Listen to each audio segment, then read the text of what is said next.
You can see the frustration, desperation. If you don't perform and get results, then when you start to see failure, it is important to continue to trust.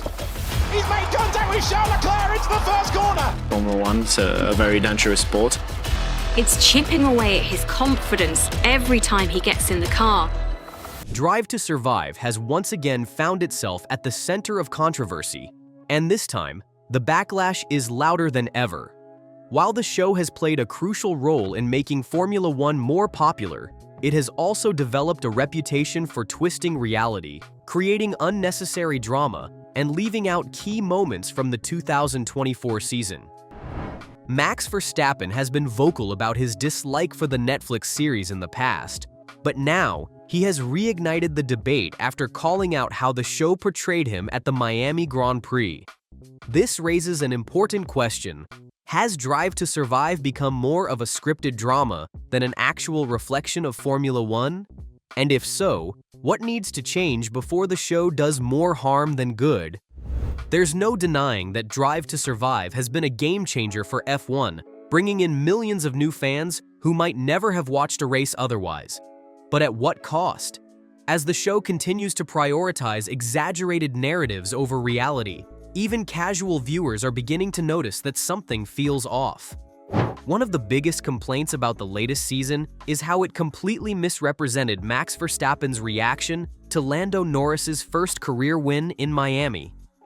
If you watch the race live, you'd know that Verstappen was actually very supportive of Norris, celebrating with him after the race, and even partying together later that night. Verstappen himself publicly stated that he was happy to see his friend and rival win his first F1 race. But if you only watch Drive to Survive, you'd get a completely different impression. The show went out of its way to paint Verstappen as bitter and resentful about Norris's victory.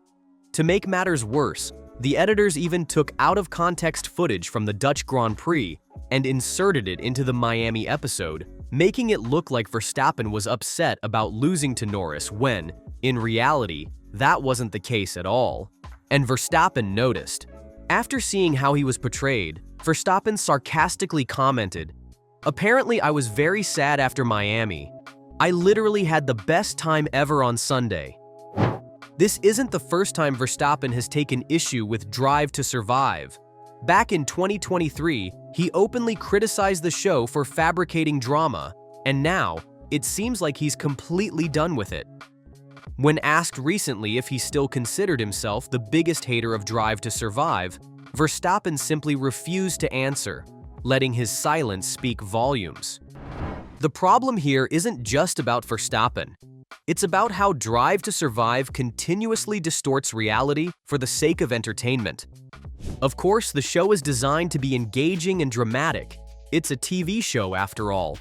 But when the storytelling crosses the line into misleading viewers, it creates a major issue.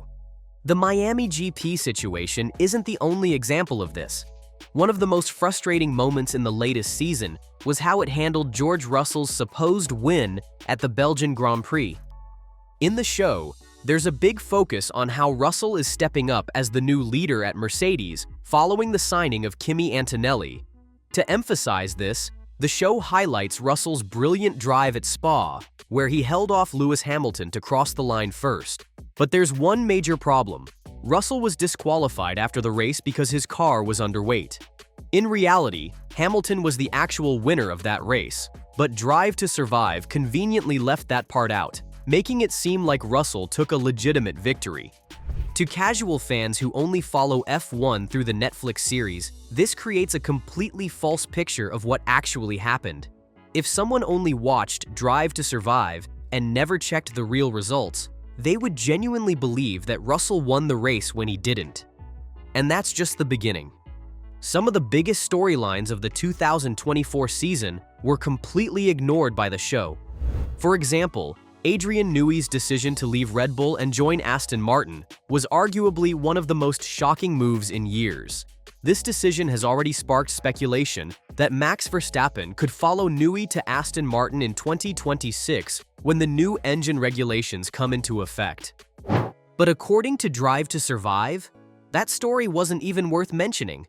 The show did cover some of Red Bull's internal drama involving Christian Horner, but it completely failed to explain that these issues were the exact reason why key figures like Newey, Jonathan Wheatley, and Paul Monahan all decided to leave.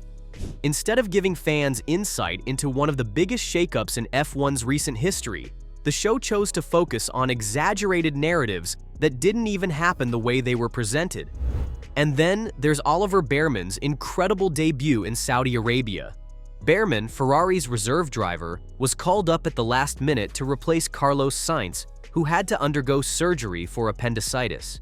Despite having zero prior experience in an F1 race weekend, Behrman stunned everyone by scoring points on his debut.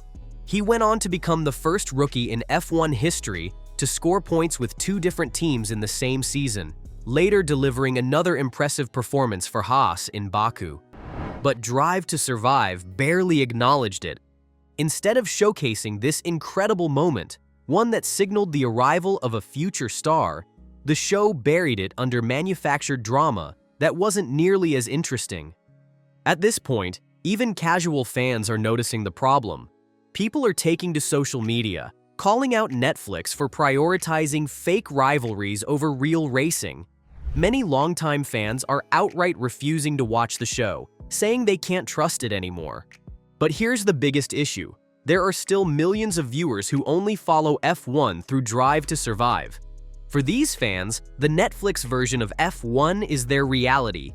They don't check race results. They don't follow team updates. They don't see what's actually happening in the sport. They believe whatever the show tells them. And that's a serious problem when key facts are either twisted or completely ignored. Nobody is denying the impact that Drive to Survive has had on Formula One. It introduced the sport to a whole new audience and helped turn F1 into a global phenomenon. But there has to be a balance. If Drive to Survive wants to maintain its credibility, it needs to start telling the real stories, not just the ones that make for good TV. The show doesn't need to manufacture drama when there's already plenty of excitement in the sport. Fans want to see the real behind-the-scenes stories. They want to understand what's actually happening in the paddock, not be fed a sensationalized, scripted version of events. So, what do you think? Has Drive to Survive crossed the line from documentary to fiction? Should Netflix be held accountable for misleading storytelling? And what changes need to be made to ensure the show doesn't damage F1's reputation in the long run? Let me know your thoughts in the comments below. And if you want to hear more about Cadillac's potential F1 plans for 2026, make sure to check out the video that's appearing on your screen right now.